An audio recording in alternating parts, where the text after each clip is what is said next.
Have you ever been asked whether a particular group is schismatic? Are they in schism against the church, like let's say SSPX or something like that?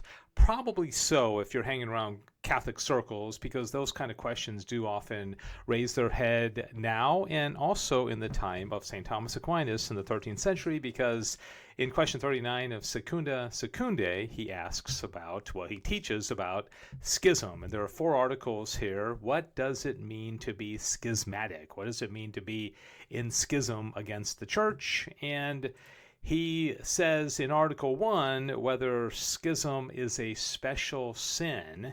He says schism takes its name from being a scission of minds. And so I think that scission is like where we get the word scissors, because it cuts in half, it divides. And scission is opposed to unity, he says. Wherefore, the sin of schism is one that is directly and essentially opposed to unity. Hence, the sin of schism is, properly speaking, a special sin for the reason that the schismatic intends to sever himself from that unity which is the effect of charity.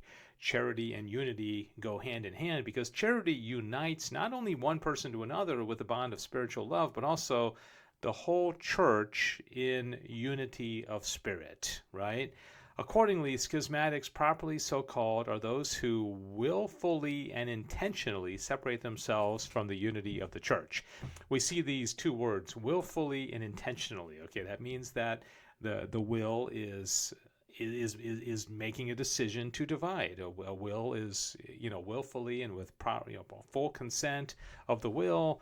It still goes in and chooses to be schismatic. Accordingly, schismatics, properly so called, are those who, okay, I just read that one, willfully and intentionally separate themselves from the unity of the church. Now, the unity of the church consists in 2 things, namely in the mutual connection or communion of the members of the church, and again in the subordination of all the members of the church to one head. Now, this head is Christ himself, whose vice-regent in the church is the sovereign pontiff, right? Christ is the head, but he gives authority to the Pope, the sovereign pontiff.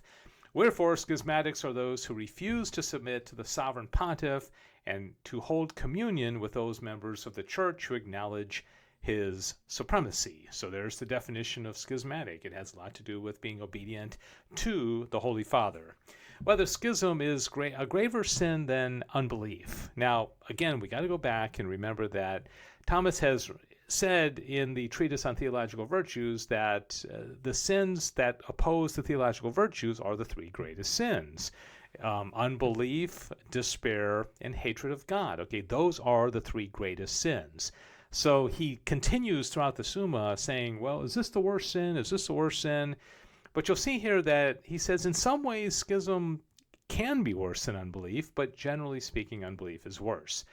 The gravity of a sin can be considered in 2 ways. First, according to the species of that sin, and secondly, according to its circumstances. If one were to ask in general which of these 2 sins is the graver, the question must be understood to refer to the gravity derived from the sin's genus. Okay, so what is that sin? And that's going to be based on the object of that sin. Now, the genus or species of a sin is taken from its object. Wherefore, the sin which is opposed to the greater good in respect of its genus is more grievous. For instance, a sin committed against God is graver than a sin committed against one's neighbor. Now it is evident that unbelief is a sin committed against God himself, according as he is himself the first truth, of which faith is founded, whereas schism is opposed to God's ecclesiastical unity, which is a participated good and a lesser good than God himself. Now, remember, I said before, Thomas loves to order things, and this is one of the things that I find such delight in, is that we have a lot of disorder in our culture, our world, but Thomas is ordered. He likes to order things. Wherefore it is manifest that the sin of unbelief is generically more grievous than the sin of schism, although it may happen that a particular schismatic sin sins more grievously than a particular unbeliever, either because his contempt is greater or because his sin is a source of a greater danger or some similar reason. So under some circumstances, the schism could be a greater sin than unbelief, but not in its genus. Whether schismatics have any power. Spiritual power is twofold, the one sacramental and the other power of jurisdiction. And I'm just kind of paraphrase this. He says this, okay, well, I'm going to read this part. The sacramental power is one that is conferred by some kind of consecration. Now, all the consecrations of the church are immovable so long as the consecrated thing remains. So he says, once you're consecrated, you have that power, as a priest, or, what power you're given through consecration.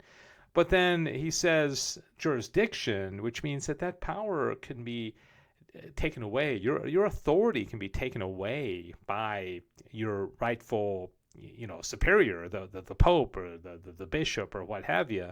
So you may not have the legal right and the jurisdiction to carry out that power, but that doesn't mean you don't have it. You're just not allowed to use it. Like somebody who is defrocked, or somebody that's laicized. Well, you always hear once a priest, always a priest, and that is true, but that doesn't mean they have the authority given to them to act out as a priest.